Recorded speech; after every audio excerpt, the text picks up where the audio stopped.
कल 15 अगस्त पूरे देश में स्वतंत्रता दिवस के रूप में मनाया जाएगा। लेकिन क्या आप जानते हैं कि स्वतंत्रता के असली हकदार हमारे वो हीरो हैं जो कभी पर्दे पर नहीं आते।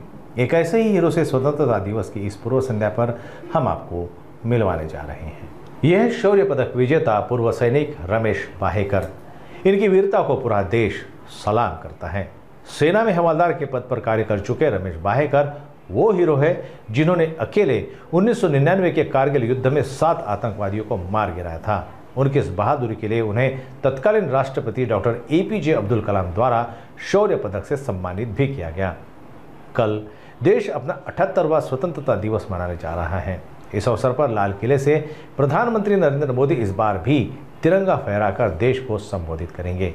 समारोह के दौरान इस वीर सैनिक का उल्लेख पूरे बुलढाणा के साथ ही राज्य के लिए गर्व की बात है। प्रत्येक सैनिक आपला नाम, नमक आणि निशाण याकरता लढत असतो। बाकी त्याला कोणत्याही गोष्टीची पर्वा न करता व आपल्या देशाकरता सर्व परिवार सोडून आपल्या देशाकरता देशाच्या रक्षणाकरता तो सीमेवर असतो। त्यावेळेस त्याच्या मनात कोणत्याही गोष्टीचा विचार नसतो। तेव्हा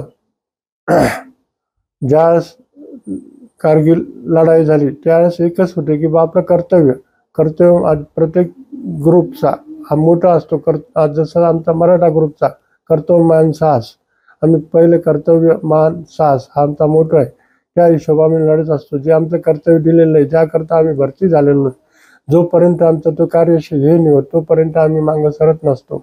मराठात असं आहे की मारून 10 से 1 मराठा कटे, 10 सैनिकाला मारून 1 मराठा हे करत असतो। एवढी मराठा सैनिकामध्ये या पावर आहे। आणि जोही सैनिक मराठा सैनिक आहे हे छत्रपती शिवाजी महाराजांच्या नावाने हे करत असतो। गोरिल्ला वॉरफेअर टाईप म्हणजे त्यांची सर्व शिक्षा घेऊन तो त्या याच्यात आपल्या युद्धात उतरलेला असतो। त्याला कोणत्याही जीवाची पर्वा न करता तो आपल्या जीवाची बाजी लावून मराठा सैनिक हा कोणत्याही स्थितीमध्ये थांबत नसतो। काका, आपण 1999 मध्ये कारगिल युद्धात सहभागी होतात, तेव्हाच्या तुमच्या काय भावना आहे?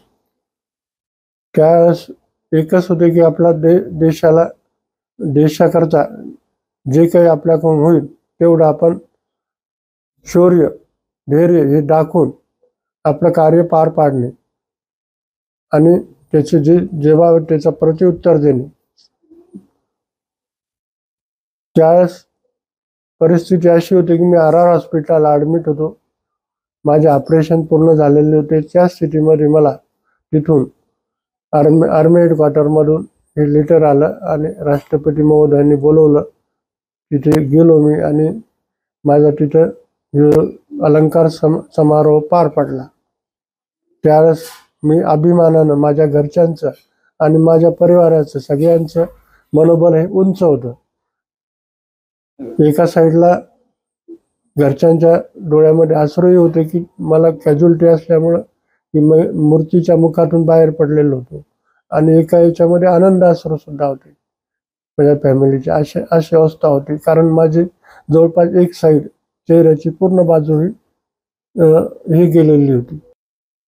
जमसद्दी पाठवलं त्यावेळेस तर मी तर स्वतः असा समोर होतो की ते समोर म्हणजे आतंकवादी दिसत होते, बाकी मला दुसरं कोणतंही दिसत नव्हते। बाकी तेच त्यामध्येच मी हे होतो। समोरून जसे फायर आले त्या फायरचा जवाब फायर न देणे आणि त्यांना कशा रीतीमध्ये म्हणजे त्यांना मारणे हाच माझ्याशी दुसरा पर्याय कोणताही नव्हता। आणि तेच दिसत होतं मला, बाकीला कोणती गोष्ट दिसत नव्हती। विजय हाच सर्वात महत्त्वाचा।